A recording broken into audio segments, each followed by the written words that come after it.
Jusqu'à maintenant, nous nous sommes surtout occupés de notre relation avec nos parents. Mais ce que nous avons vécu avec nos frères et sœurs est tout aussi fondamental.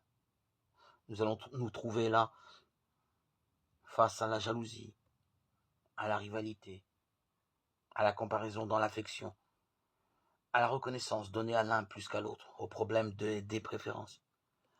La place que nous occupons dans la fratrie est évidemment importante. Notons qu'un enfant peut se trouver en rivalité avec l'un de ses parents, mais aussi dans le cas d'un enfant unique envers d'autres enfants. Il est impossible d'éviter de vivre des mouvements perturbants, remuants, douloureux. Ils sont normaux, inévitables.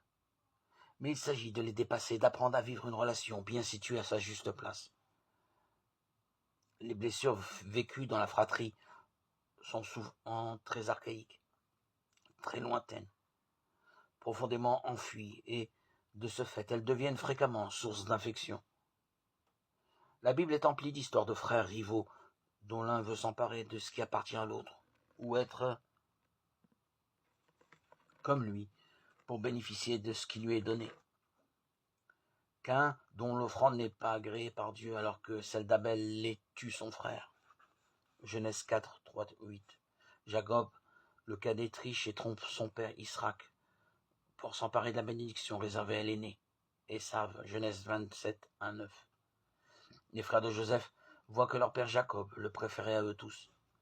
Ils le prirent en haine. Ils finissent par le jeter dans une citerne du désert. Genèse 37, 12, 25. La convoitise se retrouve partout dans l'Écriture. David convoite la femme d'un de ses généraux, Uri, et tend un piège à ce dernier pour le faire mourir. 2 Samuel 11, 12. Les disciples de Jésus ne sont pas exempts de la concurrence. De quoi discutiez-vous en chemin? Mais ils se taisaient, car en chemin, ils s'étaient querellés pour savoir qui était le plus grand. Marc 9, 33, 34. L'envie, la concurrence, la jalousie des pharisiens, des docteurs de la loi, à l'encontre de Jésus, ou a entraîné sa mort. Lui, l'innocent. Mais Jésus a vécu sa mort de telle façon qu'il a tué la haine, Éphésiens 2, 14, 16, et qu'il a réintroduit l'amour dans le monde, définitivement.